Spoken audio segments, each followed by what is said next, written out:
What's up everybody? Welcome back. Today we will be talking about astrology. Astrology is not a belief system or religion. It's more of a science-type situation. Many people are against astrology because of the stigma attached to it, but astrology is so much more than just a horoscope. If you take your birth chart and break it down, it is scary how accurate it is. I mean, it is too accurate to be bullshit. I have heard people ask before that if there are 12 signs, does that mean that there is only 12 personalities? No, I mean, how does that make sense?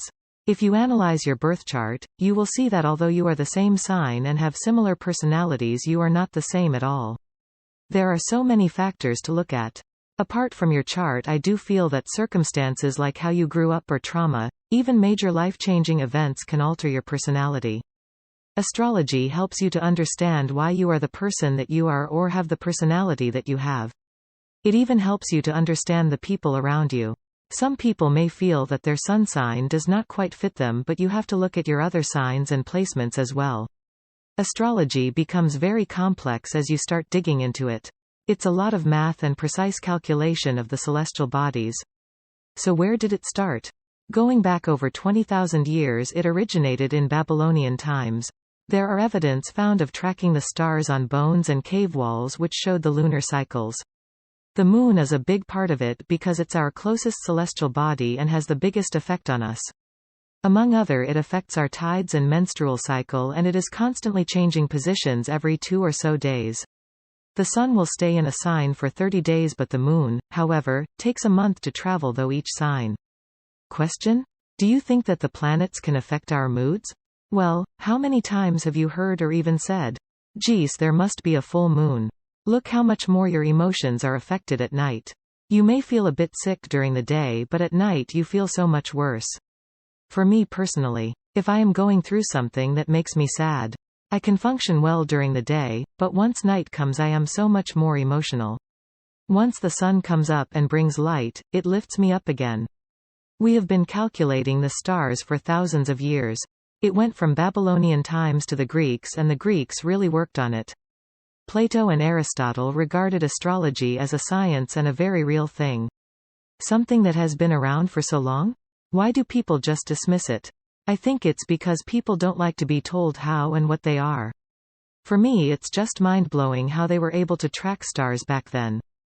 So one civilization would work on it and then pass it on to another. After the Greeks had it, the Egyptians had it, because they were already mapping out the night sky. They built the pyramids because they understood the constellations, like the constellation of Orion. From there it went to the Romans. And the Romans had it for the longest time. From there it made its way back into Europe, and there the beginning of Western astrology started. That is what I will be mainly talking about. So the zodiac is derived from the Greek word meaning circle of animals. Early astronomers knew it would take 12 months for the sun to return to its original position.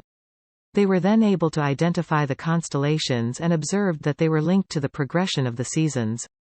They then assigned the names of certain animals and persons. Western astrology are actual based on the seasons and not the constellations, therefore often referred to as the tropical zodiac. Ptolemy used the same zodiac names as he did the constellations, which is why there is often confusion around the birthday range.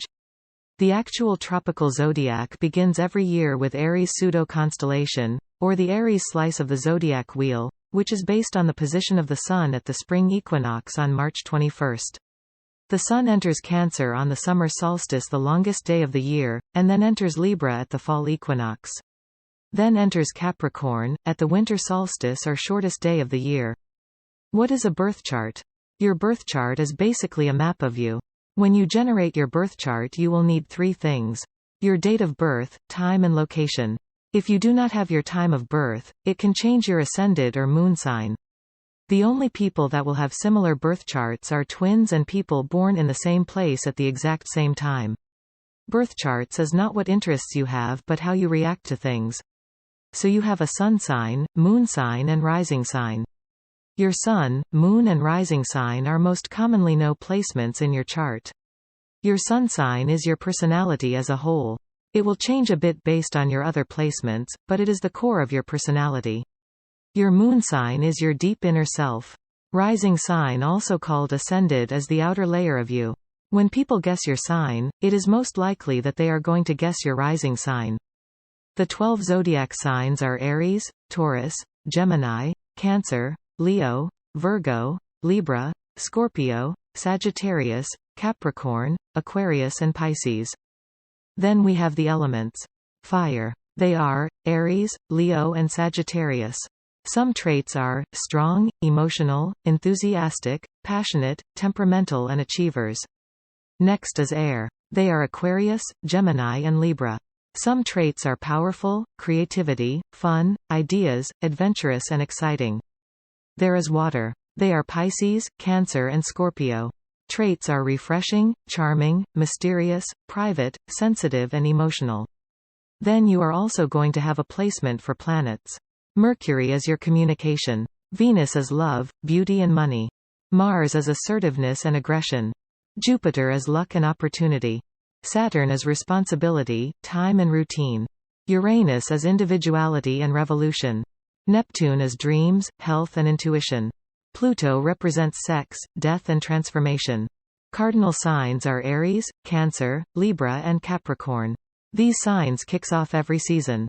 For example, Aries starts spring, Cancer starts summer, Libra starts fall and Capricorn starts winter. They are ambitious action takers who tend to be self-motivated. They are natural-born leaders. They're extremely passionate about the things that they set out to do. They can be impulsive and restless. They have an energetic and enthusiastic nature. Fixed signs are Taurus, Leo, Scorpio and Aquarius. These signs fall in the middle of every season. They're the stabilizers, the one who set up a solid goal or foundation, then starts building. They know that slow and steady is the key, and they always finish what they start. They are determined, concentrated, and stable. They are self-reliable and stubborn in their opinions and beliefs. They are reliable and dependable to others. People might find it nearly impossible to change the mind of a fixed sign. Mutable signs are Gemini, Virgo, Sagittarius and Pisces. These signs end every season, and have learned the hard lessons taught by these seasons. They know that all good things come to an end, and their role is to prepare everyone for the changing of seasons. They are light, breezy, versatile and adaptable. They have a different face to wear for every occasion and are the chameleons of the zodiac. They are adjustable, empaths. Multi-faced, these signs are easygoing and very grateful for any assistance. Because of their changeability, they can be quite scattered. Another level is referred to as the houses.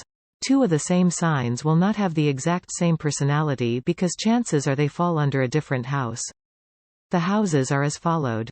House 1. Self. Self-awareness, personality, appearance and identity. House 2. Worth. Values, money and possessions. House 3. Communication. Networking, expression, and just the general way you communicate. House 4. Family. Home and your personal foundation. House 5. Creativity. Children, passion, romance and interests. House 6. Work. Work ethics, service to others, physical abilities, diet and health. House 7. Relationships. Business, marriage, friendships. House 8. Circulation. Intimacy, taxes, death and rebirth. House 9. Exploration. Philosophy, education, travel and law. House 10. Career. Reputation, social status and purpose. House 11. Community. Friends, teamwork and humanitarian. House 12. Spirituality. Self, undoing, transcendence and solitude. Yes, you are heavily emphasized by the house. This brings us to the sun signs. Like I said before, there are 12. First up we have Aries. Date. March 21st to April 10th. Symbol. The ram. Element. Fire. Ruling planet. Mars. Key phrase. I am. Motivations. Survival and independence. Tarot cards. The Emperor and the King of Wands. Traits. Adventurous, courageous, confident, enthusiastic, selfish, impatient, impulsive and reckless. Taurus. Date April 20th to May 20th. Symbol. The bull. Elements. Earth. Ruling planet. Venus. Key phrase. I establish. Motivation. Security and consistency. Tarot cards. The Hierophant and the Queen of Pentacle.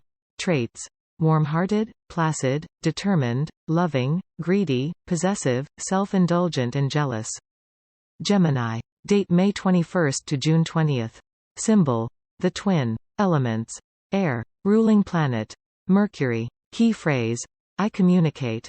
Motivation: learning and interacting.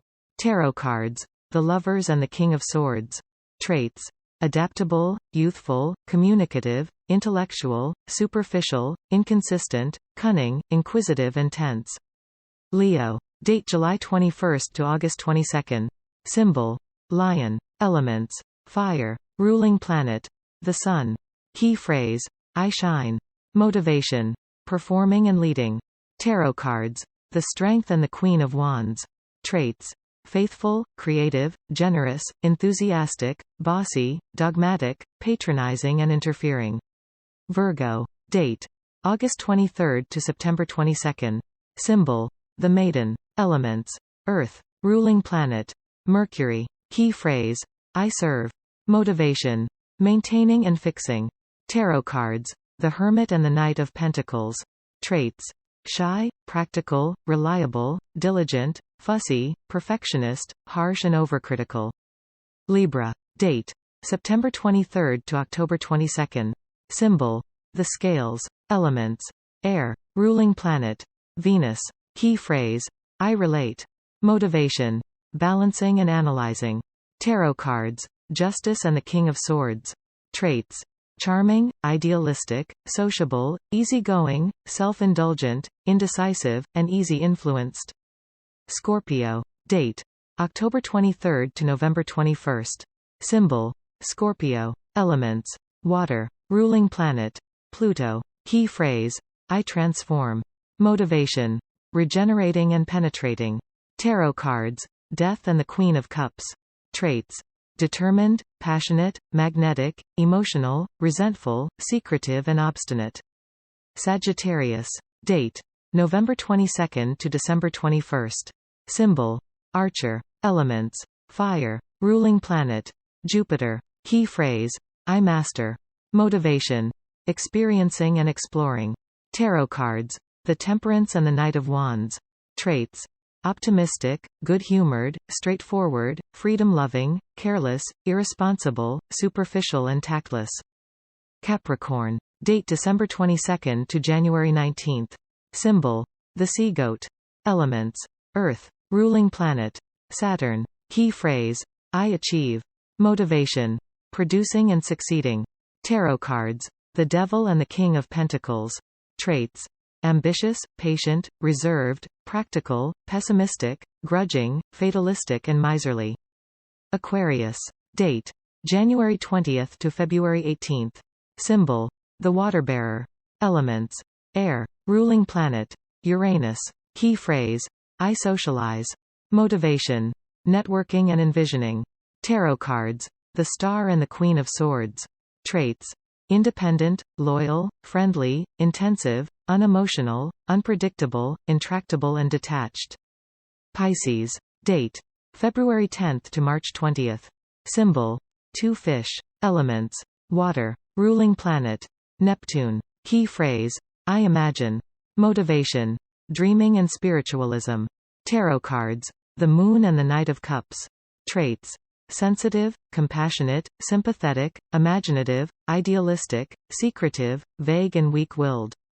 As we come to a close, I just want to mention the ages of zodiac. Astronomers could trace mankind's written history far back as the age of Leo, which was about 10,000 BC. Leo stands for creativity. According to astronomers, cave paintings from this age was the first written history to show Leo's influence. Then going to the age of Cancer, which was 8000 BC to 6000 BC. Cancer as natural homemakers. During this time people stopped living in caves and created homes and started to domesticate animals. The age of Gemini was 6000 BC to 4000 BC. Gemini is all about communication and creating new ideas. This age marks the development of writing on scrolls and tablets and the invention of the wheel. From there we went to the age of Taurus 4000 BC to 2000 BC. Taurus is very appealing and considered to be one of the most attractive signs. During this time we had the cultivation of technology and the creation of architectural art and structures like the pyramids. The age of Aries was 2000 BC to 1 BC. Aries is ruled by Mars, which is the planet of war. During this Iron Age is when mankind fashioned weapons from iron. Alexander, the Great, conquered most of the world. In later parts of this age the militaristic Rome became the most powerful empire ever known. Then the age of Pisces with is 1 AD to 2000 AD. Pisces is all about spirituality. During this time Christianity spread through the entire planet. The Pisces symbol, which is the fish, is also one of the symbols of Christianity. We are now entering the age of Aquarius.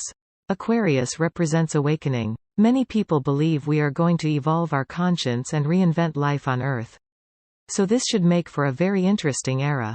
With that said, I have always been fascinated with astrology, not because of horoscopes, but I do feel most of them are bullshit and not at all to be taken seriously. I am more interested in how astrology affects personality. It has not only helped me to understand myself, but also the people in my life, and hope it can do the same for you. If you are interested in generating your birth, natal chart, I have a few links in the description below. I have also included a few books worth looking at. Until next time, be open-minded, explore and have fun.